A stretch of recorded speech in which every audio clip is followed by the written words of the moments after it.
राणा सांगा। कहने को तो नाम ही काफी है, लेकिन दुर्भाग्य है कि हमारी आज की पीढ़ी नाम के अलावा कुछ नहीं जानती। मेवाड़ वीरों की भूमि है, यहाँ कई शूरवीरों ने जन्म लिया और अपने कर्तव्य का परवाह किया। उन्हीं उत्कृष्ट मणियों में से एक थे राणा सांगा। पूरा नाम महाराणा संग्राम सिंह।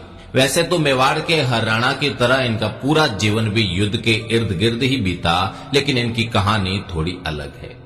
राणा सांगा ने अपने जीवन काल में 100 से अधिक युद्ध लड़े और इन युद्धों के दौरान राणा सांगा ने अपनी एक आंख, एक हाथ और एक पैर गंवा दिया। फिर भी राणा रुका नहीं, झुका नहीं। कल्पना करिए, एक योद्धा जिसके शरीर पर 80 घाव है, एक हाथ नहीं, एक पैर नहीं, एक आंख नहीं, फिर भी वो रणभूमि में दुश्मनों को अपनी तलवार व भाले से मौत के घाट उतार रहा है, तो वो सिर्फ राणा सांगा है। खानवा के युद्ध के दौरान जब सभी राजपूत शासक राणा सांगा के साथ खड़े थे, बाबर मैदान छोड़कर भागने वाला था, उस वक्त शीला द्वितीय, जो सांगा का रिश्ते में उनका सगा बेनोई था, 30,000 घुड़सवारों के साथ एकदम युद्ध के बीचों बीच बाबर से मिल गया। भारत के भाग्य का फैसला हो गया। आने वाले 300 साल तक समरकंद से आए तैमूर वंशी तुर्क, जो मुगल कहलाए, हिंदुस्तान के भाग्य विधाता हो गए। राणा सांगा फिर लड़ना चाहते थे, लेकिन घायल सांगा को जहर दे दिया गया। इतिहास के पन्ने कुर हकीकतें होती है, सुखद बॉलीवुड फिल्मों जैसा उसका अंत नहीं होता। सांगा हिंदुस्तान का बादशाह नहीं बन पाया। सांगा को हराने वाले बाबर की कब्र भी हिंदुस्तान के बजाय अफगानिस्तान में बनी।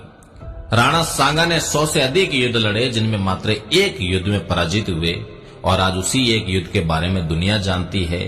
उसी युद्ध से राणा सांगा का इतिहास शुरू किया जाता है और उसी पर खत्म किया जाता है।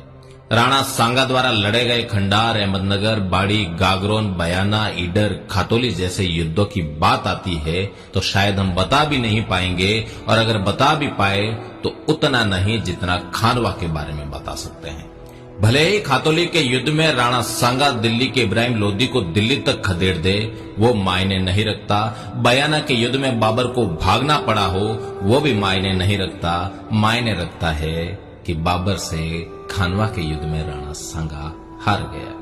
लेकिन जिन्होंने ये तय कर लिया था कि भारतीयों को असली भारत से कभी रूबरू नहीं होने देना है, उन्होंने हमारे सच्चे इतिहास का गला घोंट दिया। जिन बच्चों के खिलौने भी शेर और भाले थे, जिनके जीवन का अंत ही रण था, उनको इतिहास के अंधेरे में दबाकर मार दिया गया। वो भी ऐसे गला घोंट कर मारा गया कि किसी को चीख तक सुनाई ना दे।